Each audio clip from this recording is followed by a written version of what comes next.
Hello everyone, welcome to the selection classes. तो आज हमारा रैपिड न्यूज़ एनालिसिस का लेक्चर रहेगा जिसमें हम डिस्कस करेंगे हमारे 4 नवंबर के लिए क्या क्या इंपॉर्टेंट न्यूज़ आर्टिकल रहेंगे फॉर योर एग्जाम पर्सपेक्टिव। तो अब वैसे जैसे हमारा फेस्टिव सीज़न अब ख़त्म हो गया है, तो अब आपको वापस अपनी पढ़ाई में लगना है क्योंकि आपके एसएससी का मेंस आने वाला है रिसेंटली और आपका यूपीपीसीएस आने वाला है, बीपीएससी भी आने वाला है। तो आपके स्टेट पीसीएस के भी अब एग्ज़ाम है, अब आपको वापस अपना करंट रूटीन फॉलो करना है। ठीक है, तो स्टार्ट करते हैं। आज के हमारे इंडेक्स में क्या क्या इंपॉर्टेंट आर्टिकल रहेंगे, तो इसमें हमने आज 5 आर्टिकल लेके आए आपके लिए। तो फर्स्ट आर्टिकल रहेगा आपका बांधवगढ़ टाइगर रिजर्व से रिलेटेड। इसमें ये हुआ है कि अभी रिसेंटली देखा गया कि कुछ एलिफेंट के ना सडन डेथ हो गई है। तो रीज़न उसके पीछे देखा गया, उसके पीछे अभी कुछ रिसर्च भी हुई थी, पर हमारे लिए एग्जाम के लिए इंपॉर्टेंट हो जाएगा इसके बारे में बैकग्राउंड इन्फॉर्मेशन कि टाइगर रिजर्व आपका लोकेट कहाँ करता है, इसके बारे में, इसका क्या लोकेशन है, इसका क्या क्या फ्लोरा फोन है, वो हमारे लिए इंपॉर्टेंट है, वो हम डिस्कस करेंगे। देन आपका सेकंड रहेगा ICMR। ये एक दो इंपॉर्टेंट ऑर्गेनाइजेशन आपके इसके रिगार्डिंग आर्टिकल आए थे, वो आपके लिए इंपॉर्टेंट हो जाता है काफ़ी, क्योंकि ऑर्गेनाइजेशन वाले टॉपिक आपके फेवरेट टॉपिक हो जाता है आपके यूपीएससी प्लस आपके पीसीएस एग्जाम के लिए। तो हम डिस्कस करेंगे इनके बारे में, थोड़ा सा ब्रीफ में देखेंगे। देन आपका लास्ट एक इंपॉर्टेंट डिसीज़ के बारे में आ रखा है, पोलियो वाली। तो इसके रिगार्डिंग आपके पहले भी कुछ आर्टिकल आ चुके हैं, वो हमने कवर, इसके साथ साथ हम उसको आज कवर कर लेंगे क्या क्या इंपॉर्टेंट आर्टिकल आए थे, एडिटोरियल आए थे। मेनली आपका एडिटोरियल है, काफ़ी इंपॉर्टेंट एडिटोरियल है, हमने ब्रीफली इसको काफ़ी और आपके साथ साथ एक्सप्लेन तरीके से भी इसको डिस्कस करेंगे आज हम। इसमें आपका प्री प्लस मेंस दोनों इंपॉर्टेंट हो जाएगा, क्योंकि इसमें आंसर राइटिंग आपके क्वेश्चन आने के चांस रह जाते हैं। लास्ट आपका इंपॉर्टेंट ऑर्गेनाइजेशन रहेगा WHO, तो हम डिस्कस करेंगे। ठीक है, चलिए स्टार्ट करते हैं। तो आज का हमारा जो फर्स्ट इंपॉर्टेंट आर्टिकल था वो था बांधवगढ़ टाइगर रिजर्व से रिलेटेड। ये हमारा आर्टिकल आया था द हिंदू में। इसमें बात करी गई है कि लगभग ना अब तक 10 एलिफेंट्स की मौत हो चुकी है इस टाइगर रिजर्व में। तो वो रीज़न अभी ऐसा सडन, उसके पीछे भी कुछ रिसर्च चली थी, उससे पर अनहैप्पी है कुछ लोग जो आपके जो है इसके जो ऑर्गेनाइजेशन के पार्ट हैं, वो जो बोल रहे हैं कि रीज़न बताया कि जो कोडो मिलेट्स को खाने की वजह से इनकी मौत आई, वो भी हम देखेंगे आगे क्या है। वो आपके लिए ऐसा सच इंपॉर्टेंट नहीं है, आपके लिए इंपॉर्टेंट है इस टाइगर रिजर्व BTR जिसको बोला जाता है, BTR टाइगर रिजर्व के बारे में जानना वो आपके लिए इंपॉर्टेंट हो जाता है। तो फर्स्ट ऑफ ऑल तो इसकी लोकेशन इंपॉर्टेंट हो जाती है। तो इसकी लोकेशन आपके MP में पड़ता है। ठीक है, कहाँ पे? आपका विंध्यान और सतपुरा रेंज के बीच में। और आपका डिस्ट्रिक्ट कौन सा? आपका उमराई डिस्ट्रिक्ट में पड़ता है। इसको जो एज अ डिक्लेयर, इसको नेशनल पार्क डिक्लेयर करा गया था आपका 1968 में, पर देन इसको आपका टाइगर रिजर्व डिक्लेयर कर दिया गया था 1993 में। ठीक है, हैबिटेट के मामले में बात करें तो आपका वैली भी है, इसमें हिल्स भी है, प्लेन एरिया भी है, और आपका मेजरली एज अ लैंडमार्क और फोर्ट है आपका बांधवगढ़ फोर्ट, उसकी वजह से ये जाना जाता है। देन जो ये थोड़ी सी इसके पीछे ये है कि क्या स्टोरी रही है बांधवगढ़ फोर्ट की। तो ऐसा बोला जाता है कि लॉर्ड रामा ने आपके लक्ष्मण जो भाई थे उनको ऐसा यहाँ पे ध्यान रखने के लिए ऐसा रखा गया था कि इसकी जो लंका से कोई आ रहा है या वहाँ की निगरानी के लिए रखा गया था, तो इसलिए इसका बांधवगढ़ नाम रखा गया था, क्योंकि इसका संस्कृत नाम आपका ब्रदर्स फोर्ट होता है। ठीक है, वेजिटेशन या इसकी लोकेशन आपको दिखा देता हूँ आपको पहले में। तो इसकी लोकेशन आपकी यहाँ पे लाई करती है, आप देख सकते हैं, ये है आपका Bandhavgarh national park plus tiger reserve. ठीक है, इसके साथ साथ आपके लिए और भी इंपॉर्टेंट हो जाते हैं टाइगर रिजर्व यहाँ के। तो आपने सुना ही होगा MP के टाइगर रिजर्व आपके लिए काफ़ी इंपॉर्टेंट है। मेन आपके कौन कौन से देखा जाए तो आपका Satpura tiger reserve national park है, पेंच है, देन आपका कान्हा है, इंपॉर्टेंट हो जाता है, माधव है, पन्ना खासकर वेरी इंपॉर्टेंट है। तो ये सब आप देख लेना, इसको ब्रीफ में देख लेना। इसके जो वाइल्ड लाइफ सेंचुरीज़ भी हैं यहाँ पे, नेशनल पार्क भी है, प्लस आपके टाइगर रिजर्व भी लाई करते हैं MP में, तो आपके लिए काफ़ी इंपॉर्टेंट हो जाते हैं। आपके वेजिटेशन के मामले में बात करें तो यहाँ पे आपका ट्रॉपिकल मॉइस्ट डेसिडियस ये सब फॉरेस्ट मिलते हैं, साथ साथ आपके साइल और मिक्स फॉरेस्ट और आपके ग्रासलैंड भी मिलते हैं इसके अंदर। बैम्बू यहाँ का मेजर एक क्रॉप है यहाँ पे जो देखा जाता है, आपका बैम्बू के स्ट्रेस देखे जाते हैं इसके एरिया में। थोड़ा सा और इसके फ्लोरा फोना के मामले में बात करें तो फ्लोरा यहाँ पे बेसिकली आपके काफ़ी फेमस है फ्लोरल स्पीशीज़ के मामले में। यहाँ पे आपका साज है जिसका साइंटिफिक नेम ये है, दोरा है, तेंदू है, अर्जुन है, अमला है और पालस, ऐसे ऐसे करके और भी यहाँ पे फ्लोरा देखे जाते हैं, तो ये इंपॉर्टेंट वाले हो जाते हैं। फोना के मामले में बात करें तो बेसिकली आपके रॉयल बंगाल टाइगर की वजह से ये फेमस होता है। यहाँ पे जो डेंसिटी आपके टाइगर पॉपुलेशन की वो काफ़ी हाईएस्ट है, highest in India as well as in the world. तो आपके लिए काफ़ी इंपॉर्टेंट स्टार पॉइंट हो जाता है। ठीक है, आप देख लेना। इसके साथ साथ और भी स्पीशीज़ मिलती है, इसमें आपका लेपर्ड मिलता है, वाइल्ड डॉग है, वुल्फ, जैकाल, चीतल है, सांबर है, डियर मिलता है, नीलगाय भी मिलती है, चिकारा है, वाइल्ड पिग है और चौसिंग है। ये इंपॉर्टेंट इसकी फोना स्पीशीज़ हो जाती है। देन थोड़ा सा आपको टाइगर रिजर्व इंडिया में जो है उसके साथ साथ आपके कौन कौन से और भी इंपॉर्टेंट टाइगर रिजर्व हो जाते हैं। MP का तो मैंने आपको बता दिया, बांधवगढ़ है, आपका पेंच है, पन्ना है, वो तो है ही। साथ साथ आपका देखो उत्तराखंड में कौन सा आपका जिम कॉर्बेट टाइगर रिजर्व हो जाता है, आपको पता होना चाहिए। तो मेनली ये वाले तो आपको बिल्कुल पता होना चाहिए, साथ साथ उसके आपके जो एक्स्ट्रा वाले हैं वो भी आप एक बार गो थ्रू कर लेंगे ना तो आपको याद हो जाएंगे। फर्स्ट आपका जिम कॉर्बेट है जो उत्तराखंड में लाई करता है, देन आपका रणथंभौर है राजस्थान में लाई करता है, देन आपका तदोबा अंधेरी टाइगर रिजर्व है MP में, देन आपका बांदीपुर टाइगर रिजर्व है जो कि कर्नाटका में लाई करता है। देन आपका पेरियार है केरला, ये आपको पता ही होगा। अन्नामलाई काफ़ी important tiger reserve, one of the Tamil Nadu में है। इंद्रावती है, सिमलीपल आपको याद होगा, उड़ीसा में लाई करता है। देन आपका यहाँ पे एक लेक भी इंपॉर्टेंट आपको पता नहीं चाहिए, कौन सी लेक है इंपॉर्टेंट, उसके क्या स्पेशल फीचर है वो आप बताइएगा, कमेंट में जवाब दीजिएगा। देन आपका इंपॉर्टेंट हो जाता है Sundarban tiger reserve because of the royal Bengal tiger. Then आपका दुधवा है यूपी में, और आपका मानस असम में भी आपके काफ़ी सारे टाइगर रिजर्व और नेशनल पार्क लाया करते हैं, उसके साथ साथ आप इसमें मानस हो जाता है, ठीक है। देन हमारा आज का नेक्स्ट आर्टिकल था ऑर्गेनाइजेशन रिलेटेड, दो इंपॉर्टेंट ऑर्गेनाइजेशन रिलेटेड दो आर्टिकल आए हैं, उसको हम थोड़ा सा देख लेते हैं क्योंकि फेवरेट टॉपिक हो जाता है। तो इसमें ये था, क्या आर्टिकल आया था आपका हिंदू में, तो इसमें ये था न्यू स्कीम बाय आईसीएमआर। तो आईसीएमआर कुछ स्कीम लॉन्च करने की बात कर रहा है जो कहीं ना कहीं आपका हेल्थ टेक्नोलॉजी और थेरेपेटिक्स में नई डेवलपमेंट, आपका नए इनोवेशन लाने की बात कर रहा है। तो थोड़ा सा हम आईसीएमआर के बारे में भी जान लेते हैं, वो काफ़ी इंपॉर्टेंट है आपके लिए। तो मेनली आपका इसका हेडक्वार्टर का आपका न्यू दिल्ली में इसका हेडक्वार्टर लाया करता है। It is the apex body, क्या काम करता है इसका मेन काम है आपका कंट्री में फॉर्मुलेशन, कोऑर्डिनेशन एंड प्रमोशन करना किसका, बायोमेडिकल रिसर्च के रिगार्डिंग, ठीक है। इसके बारे में थोड़ा सा और जान लेते हैं। तो it is one of the oldest medical research bodies in the world, ठीक है, इन the world, not in India, in the world. तो काफ़ी इंपॉर्टेंट ऑर्गेनाइजेशन हो जाती है। ये आपका 1911 में स्थापित करी गई थी, किसने करी थी, आपके गवर्नमेंट ऑफ इंडिया ने, एज अ IRFA नाम था इसका, इंडियन रिसर्च फंड एसोसिएशन, ठीक है। उस टाइम इसका स्पेसिफिक ऑब्जेक्टिव ये था, sponsoring and coordinating medical research in the country, कहीं ना कहीं पैसा प्रोवाइड करना और कोऑर्डिनेशन प्रोवाइड करना बिटवीन द ऑर्गेनाइजेशन, ताकि वो मेडिकल रिसर्च पे बात कर सके आप all over the country. After independence इसने काफ़ी सारी चीज़ें ऑर्गेनाइजेशन एज IRFA का नाम आपका ICMR हो गया था, ठीक है। 1949 में इसका नाम चेंज कर दिया गया था, इसके स्कोप ऑफ फंक्शन इसके एक्सपेंड कर दिए गए थे। तो आपका कौन सी मिनिस्ट्री आपके लिए इंपॉर्टेंट हो जाता है, तो ये इंपॉर्टेंट क्वेश्चन आने की यहाँ से उम्मीद होती है, तो वो होती है आपकी ministry of health and family welfare. तो ये आपको पता होना चाहिए, ठीक है, ये इंपॉर्टेंट है आपके लिए। नेक्स्ट हमारा इंपॉर्टेंट ऑर्गेनाइजेशन था Indian council of social science and research, तो ICSSR, ये आपके लिए इंपॉर्टेंट हो जाता है। तो इससे रिगार्डिंग ये आर्टिकल आया था कि फैकल्टी ऑफ ICSR इंस्टीट्यूट, तो ये आपका 7th पे कमीशन है, 7th जो आपका पे कमीशन है उससे रिगार्डिंग आर्टिकल आया था, वो आपके लिए ज़्यादा इंपॉर्टेंट है। आपके लिए इंपॉर्टेंट है इसकी background information as a organisation क्या है। तो इसकी ऑर्गेनाइजेशन की स्थापना करी गई थी आपकी 1969 में, किसने करी थी, आपके गवर्नमेंट ऑफ इंडिया ने करी थी। क्या प्रमोशन, आपका गोल क्या था, एम क्या था इसका, to promote research in social science, ठीक है। किसने करी थी, किसने रिकमेंडेशन करी थी, वो थे आपके VKRV राव कमेटी। तो ये आपके इंपॉर्टेंट हो जाते हैं, ऐसे एक्सपेक्टेड क्वेश्चन हो जाता है आपका वनडे और प्री के लिए।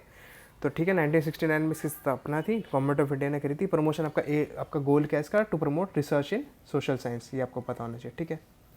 और आपका इट इज़ ऑटोनोमस ऑर्गेनाइजेशन हो जाती है। इसकी मिनिस्ट्री कौन सी इंपॉर्टेंट है, वो आपके लिए इंपॉर्टेंट है, मिनिस्ट्री ऑफ एजुकेशन के अंडर काम करती है, ठीक है। समझिए आप सोशल साइंस में रिसर्च से रिगार्डिंग है तो ministry of education he handle करेगी।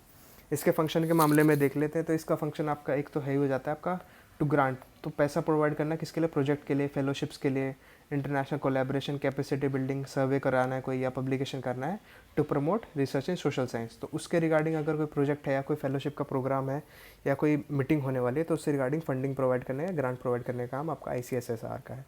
इसका एम क्या आपका, to review the progress of social science में क्या क्या रिसर्च हो रही है या होने वाली है, और एडवाइस देना किसको, आपके स्पॉन्सरर जो आपके स्पॉन्सर करने वाले हैं ना इस रिसर्च प्रोग्राम्स में, उनके रिगार्डिंग उनको एडवाइस देना जो प्रोजेक्ट्स है, और आपके जो भी इंस्टीट्यूशन इसको हैंडल कर रहे हैं और इंडिविजुअल्स को भी अगर सोशल साइंस में कुछ वो करना चाह रहे हैं तो ये स्पॉन्सर आपका फंडिंग प्रोवाइड करता है ग्रांट के रूप में, ठीक है। देन आपका नेक्स्ट आज का इंपॉर्टेंट एडिटोरियल एनालिसिस है, काफ़ी इंपॉर्टेंट है आपके प्री प्लस आपका मेंस के लिए इंपॉर्टेंट हो जाता है, ठीक है, ये आप देख लेना। तो इसमें क्या था, इससे पुराने भी पहले भी आर्टिकल आ चुके हैं कि है ना, इंडिया है ना कहीं आपका सर्टिफिकेट मांग रहा है WHO से कि हमने पोलियो आपका ख़त्म कर दिया है, तो वो भी था। उसके बाद आपके इसके रिगार्डिंग आपके 2 वैक्सीन से रिलेटेड कुछ आर्टिकल भी आया था आपके लिए, वो भी हम इसमें कवर कर लेंगे। तो आज का बेसिकली एडिटोरियल आपका आया था इसके रिगार्डिंग कि WHO database on polio cases, तो वह है कि वो सही डाटा नहीं दे रहा है आपका WHO, क्या आपका करंट सिनारियो फिलहाल। और इससे पहले एक न्यूज़ आई थी आपकी, जो अफगानिस्तान और पाकिस्तान है ना, वहाँ से कहीं ना कहीं इंडिया को खतरा है पोलियो वापस आने, क्योंकि इंडिया ने तो इरेडिकेट कर दिया आपका पोलियो, तो कहीं ना कहीं अपनी नेबरिंग कंट्रीज़ है, तो यहाँ से अगर केसेस आ जाते तो इंडिया में भी फैलने के चांस हो जाते हैं इसका, ठीक है। वो हम आज डिस्कस करते हैं, इसकी बैकग्राउंड इन्फॉर्मेशन, आपकी पोलियो है क्या, क्या क्या वैक्सीन अवेलेबल है अभी, और क्या क्या कौन सी ऑर्गेनाइजेशन है जो हैंडल करती है वो आपकी WHO, वो भी हम आप डिस्कस करेंगे बहुत एक्सप्लेन तरीके से। चलिए स्टार्ट करते हैं। तो हमारा पहली बात तो न्यूज़ क्या आई थी, तो न्यूज़ यही आई थी कि जो वाइल्ड पोलियो वायरस है वो आपका रिस्ट्रिक्ट कहाँ का, आपका अफगानिस्तान पाकिस्तान की पॉकेट्स में देखा जाता है फिलहाल तो, पर कहीं ना कहीं खतरा है इंडिया को कि ये बिग सिटीज़ से आपका कहीं ना कहीं इंडिया में भी फैल सकता है। तो इसको मैंने आपके पॉइंट फॉर्म में कन्वर्ट कर दिया कि हम डिस्कस करते हैं। तो पहले तो मैं आपको पोलियो के बारे में बता देता हूँ। बेसिकली आपने पोलियो कहीं ना कहीं हर किसी ने इसकी बचपन में ड्रॉप ली ही होगी पोलियो की। तो it is a called as a poliomyelitis इसको बोला जाता है, ठीक है। It is a viral disease. और ये क्या करता है बेसिकली, आपके कहाँ से कैसे इफेक्ट करता है, ये आपके ना नर्व सेल्स होते हैं ना आपके जो बॉडी में स्पाइनल कॉर्ड में प्रेजेंट होते हैं, उनको इफेक्ट करता है, उनको डिस्ट्रॉय कर देता है, जिसकी वजह से आपका पैरालिसिस या आपका मसल वीकनेस होने के चांस रहते हैं to some parts of the body. तो ये आपका कंटेजियस डिसीज़ होता है, फैल सकता है। तो ये नर्वस सिस्टम है इसका, ये बता रखा है कि पोलियो वायरस जो आपका है वो है इसके लिए रिस्पॉन्सिबल होता है। तो ये आपका पर्सन टू पर्सन फैल सकता है कैसे, तो इसके दो कारण बताए गए हैं। एक तो आपका फेशियल ओरल रूट और आपका कंटामिनेटेड वाटर। पहले तो मैं आपको बता देता हूँ कि फेशियल ओरल रूट होता क्या है। तो ये एक तरह से रूट ऑफ ट्रांसमिशन है ना। इसका क्या होता है कि जो पर्सन टू पर्सन जो फैल रहा है P2P, इसमें क्या होता है जो आपका अगर कोई पर्सन है आपका जो कहीं रह रहा है वो सैनिटेशन का ध्यान नहीं रख रहा है या फिर आपका हाइजीन का ध्यान नहीं रख रहा है, ओपन में डेफिकेशन कर रहा है, तो वहाँ से जो फ्लाइज उन पे बैठ के वो किसी आपके आपके हेल्दी ह्यूमन को आपका इम्पैक्ट कर सकता है। तो समझ रहे हो। और दूसरा क्या हो सकता है कि जो आपका डेफिकेशन ओपन में डेफिकेशन करने की वजह से जो आपका जो वेस्ट है वो कहीं ना कहीं आपका सॉइल में ऐड हो जाता है। सॉइल से वो आपके प्लांट जो न्यूट्रिएंट्स है वो अब्जॉर्ब कर लेते हैं और वो अल्टीमेटली आपके क्रॉप में चला जाता है और क्रॉप को हम ही खाते हैं, एज अ ह्यूमन खाते हैं, तो अल्टीमेटली हमारी बॉडी में आ जाएगा। तो एक रीज़न फैलने का ट्रांसमिशन का तरीका ये भी हो सकता है, ठीक है। और आपका कंटेमिनेटेड और वाटर फूड से तो ये फैल सकता है, वो तो हमको पता ही है, ठीक है। तो इसलिए इसके वो ये कि क्या हमें हाथ आपका रेगुलरली धोने चाहिए और आपका ओपन में डेफिकेशन नहीं करना चाहिए, क्लोज, और आपका हाइजीन का ध्यान रखना चाहिए। तो वो आपके लिए इंपॉर्टेंट है, ठीक है। देन आपका बता ही दिया था बेसिकली आपका हाईली इन्फेक्शियस डिसीज़ है जो वायरस है, आपको पता होनी चाहिए। इसका मीडियम क्या है, आपका वायरस है, तो इसको आपका पोलियोमाइटिस बोला जाता है, वो मैंने बता दिया। आपका नर्व सिस्टम को इफेक्ट करता है। आपका ये WHO का आपका फोटो है, देख इंपॉर्टेंट है, यहाँ से आप ब्रीफ में समझ सकते हैं, आप इंपॉर्टेंट यूज़ कर सकते हैं इसको। तो ये कहाँ से आपका पर्सन टू पर्सन फैलता है कॉन्टेक्ट में आ जाए तो, और काफ़ी स्प्रेडली आपका रैपिडली फैल जाता है आपका कम्युनिटी में। और आपका मोस्ट इन्फेक्टेड इसमें देखा गया है कि जो 90% केस है ना उनमें कोई सिम्टम ही नहीं देखे जाते। तो ये कहीं ना कहीं काफ़ी आसानी से फैल सकता है, देखा पता ही नहीं लगेगा, और उसके काफ़ी माइल्ड सिम्टम देखे जाते हैं और बाकी केसेस में भी। और बताया गया है कि इसमें जो इन्फेक्शन है ना वो कहीं ना कहीं आपका परमानेंट पैरालिसिस तक कर सकता है, जिसमें आप एक आपका पार्ट मूव नहीं कर पाते बॉडी का, और आपका डेथ भी देखी गई है कुछ केसेस में। तो आपको ध्यान रखना चाहिए। अब वैसे तो बचपन में ड्रॉप पिला ही देते हैं हर कोई, तो वो चीज़ है। तो और पोलियो के बारे में थोड़ा सा जान लेते हैं। तो ये कहीं ना कहीं आपका बेसिकली आपका ग्रो कहाँ करता है, आपका बॉडी से रिगार्डिंग है। तो बॉडी के रिगार्डिंग आपका ये ना कहीं इंटेस्टाइन में ग्रो कर जाता है। देन वहाँ से आपके नर्वस सिस्टम को अटैक करता है और आपका पैरालिसिस और एडवांस लेवल अगर है तो वो पैरालिसिस होता है, अगर वो सिवियर केसेस में पहुँच गया है, ठीक है। देन आपका 1949 में एक थे आपके माइक्रोबायोलॉजिस्ट जॉन एफ एंडर्स, उन्होंने और आपके ये जो 3 पर्सन है इन्होंने मेथड फाइंड करा था कि जो वायरस का कल्चर स्टार्ट करा था ताकि वो कहीं ना कहीं वैक्सीन डेवलप कर सके। वायरस कल्चरिंग बोला जाता है आपका, सेल कल्चर, ताकि वो वैक्सीन डेवलप कर सके इससे रिगार्डिंग।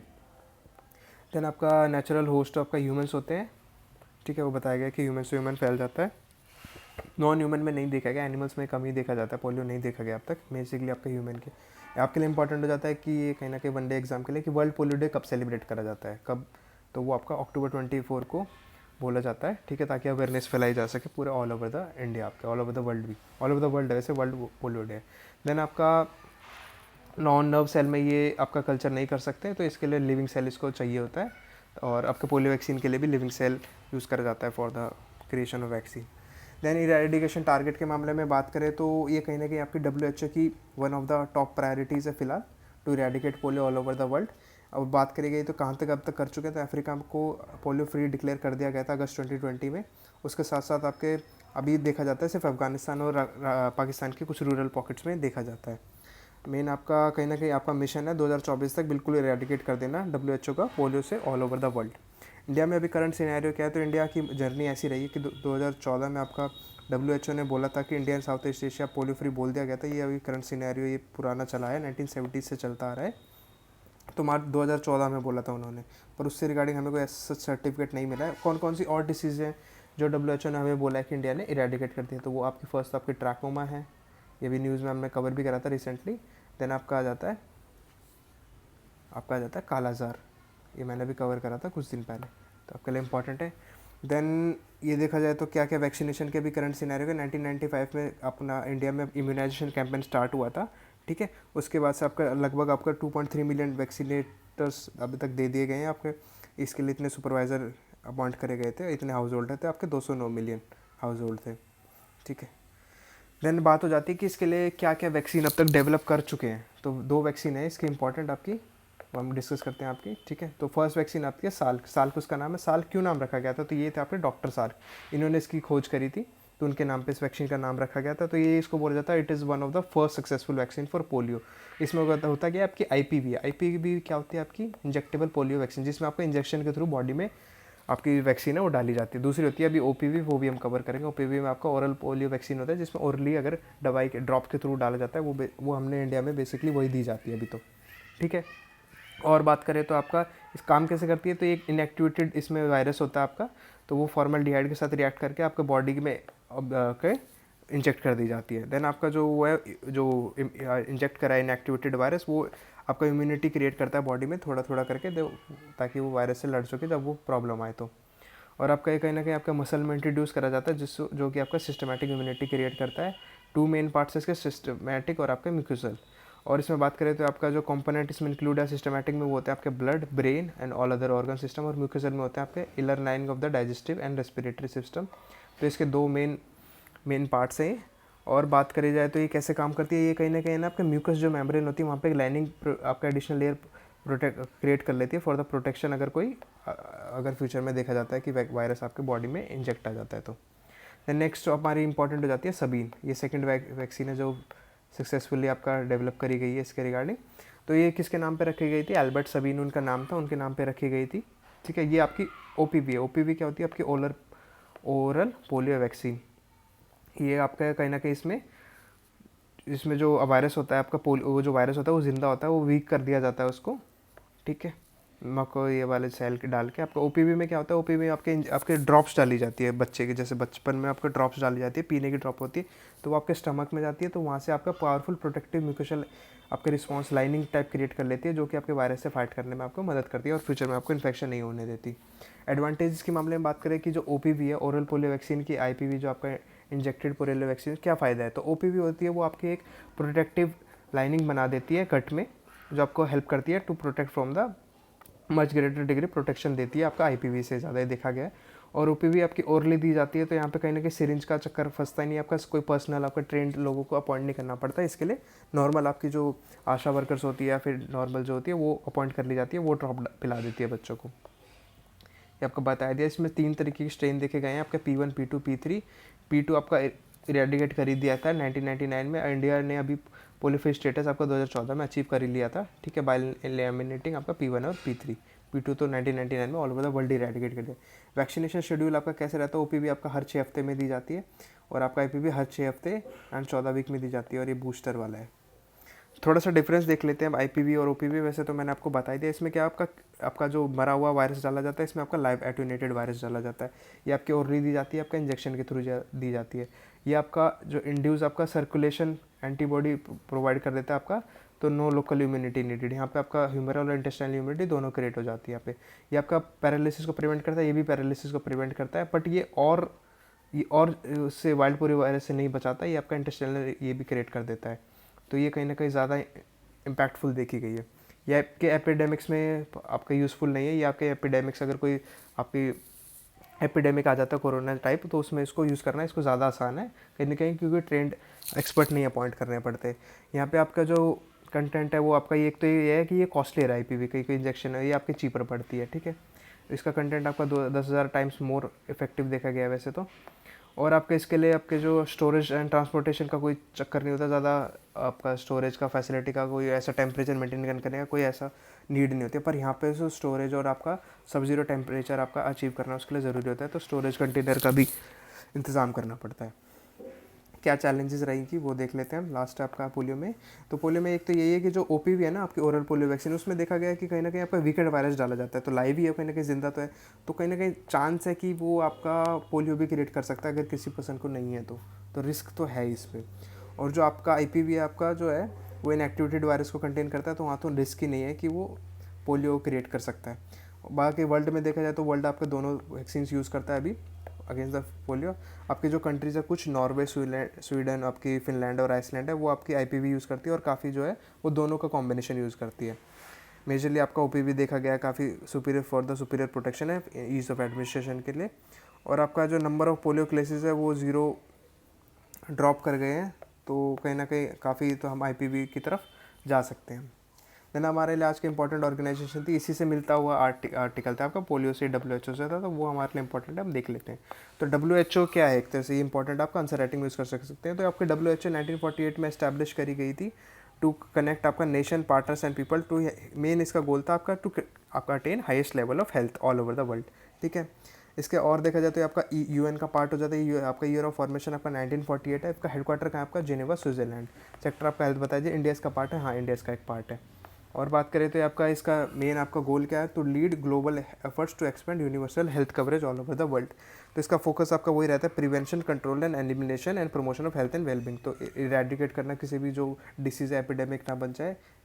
ठीक है, और आपका इसका लीडरशिप प्रोवाइड करना फिर इन ग्लोबल हेल्थ इश्यूज़, और स्टैंडर्ड सेट करना for public health and provide technical assistance and support to countries. ठीक है, और इसमें बात करें तो आपका कोलैबोरेशन करता है आपका पार्टनर्स के साथ, जिसमें UN की एजेंसी रहती है, गवर्नमेंट रहता है, सिविल सोसाइटी ऑर्गेनाइजेशन रहती है, और प्राइवेट सेक्टर भी देखे गए हैं फॉर द कोलैबोरेशन। स्ट्रक्चर की बात करें तो ये आपका जो स्ट्रक्चर है, इसमें आपको अभी 194 मेंबर स्टेट्स हैं इसमें, और ये आपका मैंडेट प्रोवाइड करता है अचीवमेंट और ऑब्जेक्टिव इसके देख लेते हैं। तो जो इसकी मेन आपकी बॉडी है वो है आपकी WHO क्या है, वर्ल्ड हेल्थ असेंबली। तो ये आपकी हाईएस्ट डिसीजन मेकिंग बॉडी है आपकी WHO की, जो कि आपका रिप्रेजेंट करती है मेंबर स्टेट्स को। सेक्रेटरीट के मामले में बात करा जाए तो ये आपका रिस्पॉन्सिबल होती है किसके लिए, for policies and programme approved by the WHO। Director general आपके जो होते हैं WHO के, वो आपके सीनियर मैनेजमेंट टीम को सपोर्ट करते हैं। रीजनल ऑफिसेज की बात करी जाए तो इसके अब तक 6 रीजनल ऑफिस जो कि Africa, America, south east Asia, Europe और ईस्टर्न मेडिटेरियन और वेस्टर्न पैसिफिक में लाया करते हैं। और बात करें तो आपके जो इसके जो रीजनल ऑफिसेज है वही रिस्पॉन्सिबल होते हैं for the coordination and supporting आपके WHO के वर्क के लिए फॉर द रिस्पेक्टिव रीजन्स। थोड़ा सा और इसके बारे में इनफैक्ट आपके इन्फो देखा जाए तो इसको मीटिंग्स आपकी हर साल होती है, जो जहाँ से आपका अप्रूवल ऑफ द बजट और इलेक्शन आपका इलेक्ट करा जाता है डायरेक्टर जनरल को। फंडिंग मैकेनिज्म की हमने बात करें तो 2 इसके वो हैं, एक में तो आपका असिस्टेड कंट्रीब्यूशन और आपका वॉलंटरी कंट्रीब्यूशन। तो असिस्टेड में तो अगर आपको इसका मेंबर बनना पड़ता है तो वहाँ से आपका फ़ी पे करी जाती है, आपका ड्यूज़ होते हैं, तो वहाँ से एक तो पैसा आ जाता है, और दूसरा आता है वॉलंटरी, जिसमें अगर कोई पर्सन खुद से देना चाहे एज अ कंट्री। इसमें कौन कौन आता है, आपके मेंबर स्टेट्स होते हैं, आपके यूनाइटेड नेशन का ऑर्गेनाइजेशन होते हैं, कोई इंटरनेशनल गवर्नमेंट ऑर्गेनाइजेशन है, या कोई फिलैंथ्रोपिक फाउंडेशन या प्राइवेट सेक्टर है, वो सब इसमें पैसा अपना कंट्रीब्यूट कर सकते हैं थ्रू द वॉलंटरी कंट्रीब्यूशन। और आपका देखा जाए तो कि WHO का रोल क्या है in the global health governance. तो ये आपका ना मेंस में आप बहुत अच्छे से यूज़ कर सकते हो इसको, तो मेंस के लिए काफ़ी सही रहेगा, आपका यहाँ से पॉइंट्स उठा सकते हो आप। तो इसका आपका की रोल हो जाता है WHO का इन ग्लोबल हेल्थ गवर्नेंस। इसमें क्या क्या इसके हैं, एक तो सेटिंग ग्लोबल हेल्थ स्टैंडर्ड, आपका monitoring assessing global health trends है, और आपका कोऑर्डिनेटिंग इंटरनेशनल हेल्थ रिस्पॉन्सेज हो जाता है कि भाई कहीं ना कहीं आपके कंट्रीज़ को हेल्थ चैलेंजेस इफेक्टिवली टैकल कर सके, आपका मॉनिटर कर सके कि क्या भी करंट सिनेरियो हेल्थ इश्यूज और डिसीज आउटब्रेक्स के मामले में। और देखा जाता है कि कोऑर्डिनेशन क्या देखा जाता है कि कोऑर्डिनेशन जो आपका UN एजेंसी है या फिर कोई इंटरनेशनल पार्टनर है, और आपके जो रिस्पॉन्स एपिडेमिक और डिजास्टर हेल्थ इमरजेंसी के खिलाफ ये एक्शन ले सकता है। रोल आपका, और इसका रोल क्या है आपका, बिल्डिंग हेल्थ सिस्टम है, कॉन्डक्टिंग रिसर्च एंड डेवलपमेंट है, advocating for better health policies. ये आपके मेन आपके 3 ये हो जाते हैं। तो इसमें वही पता ही आप समझ गए होंगे कि टर्म से भी कि आपके एसेंशियल मेडिसिन प्रोवाइड करता है, ट्रेनिंग हेल्थ वर्कर को प्रोवाइड करता है, और इंफ्रास्ट्रक्चर प्रोवाइड करता है जहाँ ज़रूरत होती है।